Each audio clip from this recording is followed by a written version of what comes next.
1993နှစ်ဆောင်းရာသီရဲ့ညတညမှာတော့ချီကာဂိုမှာရှိတဲ့အိမ်တစ်ခုရဲ့ကိုယ်တော်တွေကနေတနက်တန်ထွက်ပေါ်လာခဲ့ပါတယ်။အဲ့ဒီပြစ်ခတ်မှုဖြစ်ပွားခဲ့တဲ့အိမ်ကတော့ဒေသခံဘားပိုင်ရှင်တယောက်ဖြစ်တဲ့ Robert Odubin ရဲ့နှစ်ထပ်အိမ်လေးတွေကနေဖြစ်ပြီးသူကတော့ဒဏ်ရာတွေနှစ်ခုနဲ့အတူသူ့ရဲ့အိမ်ထဲမှာလဲနေသလိုပတ်ဆက်အိမ်နဲ့တော့တွေကတော့ပျောက်ဆုံးနေခဲ့တာပဲဖြစ်ပါတယ်။တိတ်မကြခင်မှာပဲစုံတော့တွေလည်းအခင်းပြဲတဲ့နေရာကိုရောက်လာခဲ့ကြတဲ့ဆိုပေမဲ့ဘလို့ဖြစ်ပြီးတော့အဲ့လိုမျိုးပြစ်ခတ်မှုဖြစ်ပွားရလဲဆိုတာကိုတဲလို့စားတော့ရှောင်တွေ့ခဲ့ပါဘူး။တိတ်မကြခင်မှာပဲလမ်းမတစ်ခုပေါ်မှာစွပစ်ကန်ထားရတဲ့ Robert ရဲ့ကားကိုရှာတွေ့ခဲ့ကြပါတယ်။ကိစ္စတွေကိုပိုရှုပ်ထွေးသွားစေတာကတော့ Robert ရဲ့တည်ဆုံခြင်းနဲ့တူသူနဲ့အတူနေချစ်သူဖြစ်တယ်လို့စီဖာပက်လက်ဖြစ်တဲ့ကက်သရင်းစောမှာပျောက်ဆုံးသွားခဲ့တာပဲဖြစ်ပါတယ်။ Jerry နဲ့ကက်သရင်းဘယ်ရောက်သွားလဲဆိုတာကိုသိချင်နေကြတော့မှပဲကက်သရင်းရဲ့မောင်ဖြစ်တဲ့ Andrew ကလည်းတိတ်တိတ်ဆဆိုင်လူသတ်မှုဖြစ်တဲ့နေ့မှာကောလိပ်ကနေထွက်သွားခဲ့တာပဲဖြစ်ပါတယ်။ Andrew ရဲ့အခန်းပေါ်တယောက်ကတော့ Andrew ကမိသားစုကိစ္စလေးရှင်းတာရှိလို့ဆိုပြီးတော့အိမ်ကိုပြန်သွားခဲ့တာဖြစ်ပြီးပြန်မလာခဲ့ဘူးဆိုတဲ့အကြောင်းကို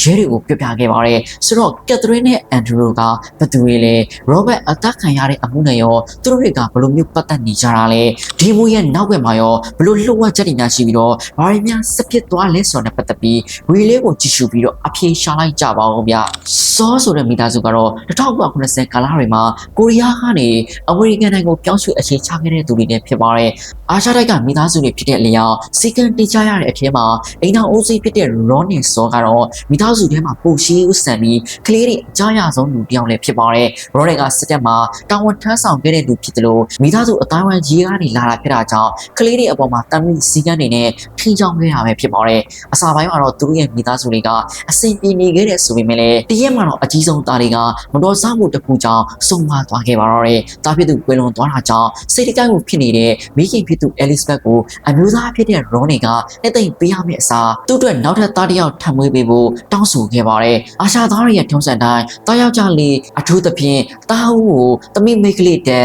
ပို့ပြီးတော့တံမိုးထားတဲ့သူဖြစ်တာကြောင့်အသက်40ဝန်းကျင်နီးပါးဖြစ်နေပြီဖြစ်တဲ့ Elizabeth တယောက်လည်းညှဉ်းဆန်လို့မရခဲ့ပါဘူး။ဒါပေမဲ့လည်းအသက်အရွယ်ကစကားပြောနေပြီဖြစ်တာကြောင့် Elizabeth တယောက်လည်းတိတိကျဆေးပေါင်းစုံကိုတောင်းကလေးရနိုင်မဲ့ကုသမှုမျိုးစုံကိုခံယူပြီးတော့တားယောက်ျားလေးရအောင်ကြိုးစားခဲ့ပါတယ်။ကံကောင်းဆောင်နေမဲ့သူမကကိုယ်ရသွားခဲ့ပြီးတော့တကယ်ပဲတားယောက်ျားလေးနောက်ထပ်တယောက်ကိုမွေးနိုင်ခဲ့ပါတယ်။အဲ့ဒီမှာပဲသူတို့တွေကချီကာဂိုမြို့အနောက်ဘက်မြောက်ပိုင်းမှာအခြေချခဲ့ပါတော့တယ်။မိသားစုတွေမှာသမီးဖြစ်တဲ့ကက်သရင်းရဲ့နောက်ထပ်မွေးထားတဲ့သားလေးဖြစ်တဲ့ Andrew တို့ကပဲအင်္ဂလိပ်လိုကောင်းကောင်းပြောတတ်တာကြောင့်သူတို့နှစ်ယောက်ကမိသားစုအတွက်စကားပြန်လုပ်ပေးခဲ့ရပါတယ်။ဆောင်းမိသားစုကအလုပ်စ조사တဲ့သူတွေပဲဖြစ်ပြီးတော့ချီကာဂိုမှာအဝတ်လျှော်တဲ့လုပ်ငန်းတစ်ခုတည်ထောင်ရင်းနဲ့အောင်မြင်လာခဲ့ပါတယ်။သားသမီးနှစ်ယောက်ထဲမှာ Andrew ကမိဘစကားနားထောင်တဲ့သူဖြစ်ပြီးတော့အမဖြစ်တဲ့ကက်သရင်းကတော့တစ်ခါတလေကြားရင်မိဘတွေရဲ့စကားကိုမိကုန်းပြန်ထုတ်တာတော့ပြန်ခံပြောတာလို့လုပ်ခဲ့ပါတယ်။ကက်သရင်းတယောက်အသက်ကြီးလာတဲ့အမျှအဲ့လိုမျိုးကရန်ကစန်လုပ်တဲ့အချင်းတွေ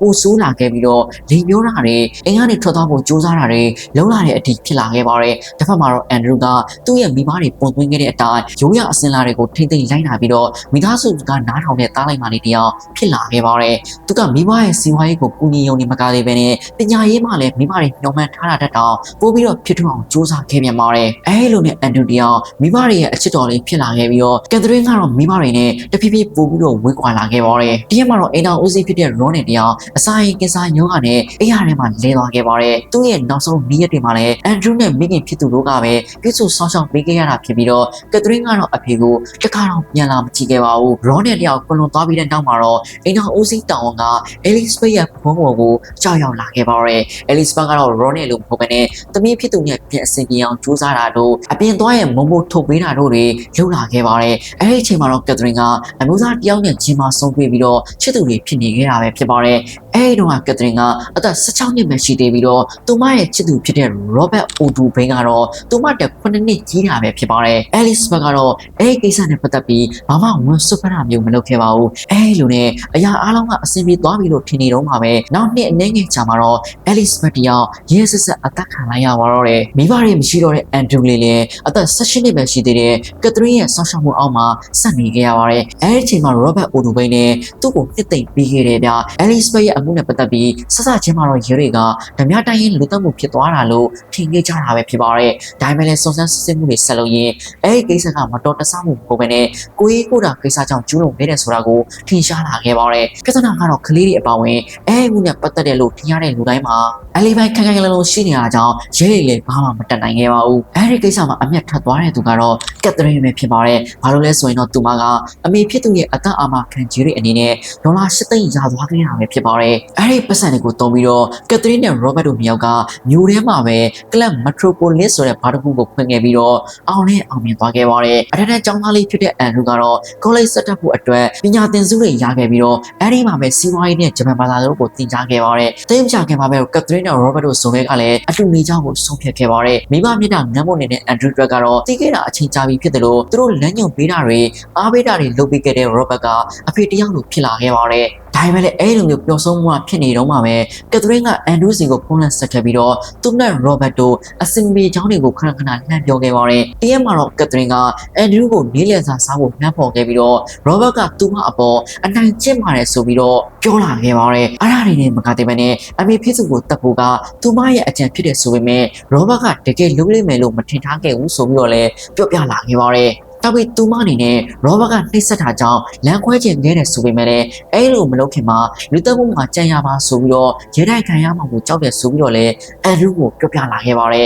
။ရုတ်တရက်အဲ့လိုမျိုးစကားကိုကြားလိုက်ရတဲ့အန်ဒရူးပြောင်းဒေါသတွေထွက်လာခဲ့တယ်လို့သူမဖြစ်သူကိုကာကွယ်ရမယ်ဆိုတဲ့စိတ်ကလည်းဝဲလာခဲ့ပါတယ်။အဲ့လိုမျိုးဖြစ်နေတာကိုရင်းမိသွားတဲ့ကက်သရင်းကသူမမှာရောဘတ်ကိုတတ်ဖို့စီစဉ်ထားတာရှိတယ်ဆိုပြီးတော့လည်းအန်ဒရူးကိုပြောပြလာခဲ့ပါတယ်။စိတ်အရန်လှုပ်ရှားနေခဲ့တဲ့အန်ဒရူးပြောင်းလည်းကြိုးကြောင်အသင်မသိကိုဆုံးဖြတ်နိုင်တော့ပဲနဲ့အမဖြစ်သူပြောတဲ့အတိုင်းလိုက်လုပ်ပေးဖို့သဘောတူခဲ့ပါတယ်။အဲ့လိုနဲ့အိမ်ပြန်သွားပြီးတဲ့နောက်မှာတော့ကက်သရင်းကအန်ဒရူးကိုရဲစရာအနှက်ရအဝတ်အစားတွေယူခိုင်းခဲ့ပါတယ်။အဲ့ဒီနောက်မှာတော့ဘူတောင်ထက်ကူးပေါ်ကတနက်ဖွက်ထားတဲ့နေရာကိုပြောပြပေးခဲ့ပြီးတော့ရောဘတ်လာတဲ့အထိစောင့်နေဖို့အန်ဒရူးကိုမှာခဲ့ပါတယ်။အဲ့ဒီနေရာမှာတခုပြောရမှာကရောဘတ်နဲ့ကက်သရင်းတို့ကအစားပိုင်းမှာအတီတွဲခဲ့ကြတယ်ဆိုပေမဲ့နောက်ပိုင်းမှာတော့ open relationship ဆိုပြီးတော့ကိုစီတခြားသူတွေနဲ့တွဲတာရှုပ်တာတို့ကိုပေါ်တင်လုပ်ခဲ့ကြတာပဲဖြစ်ပါတယ်။ပြင်ဆင်စရာရှိတာကိုပြင်ဆင်အပြီးမှာတော့ရီစာအသစ်နဲ့အတူကက်သရင်းကဘားတစ်ခုကိုတွားခဲ့ပြီးတော့အဲဒီမှာပဲနောက်ထပ်ရီစာတယောက်နဲ့အတူရှိနေတဲ့ရောဘတ်ကိုဖုန်းလန်းဆက်ခဲ့ပြီးတော့သူမရဲ့ကားကပြတ်သွားတာကြောင့်လာကူညီပေးဖို့ဆိုပြီးတော့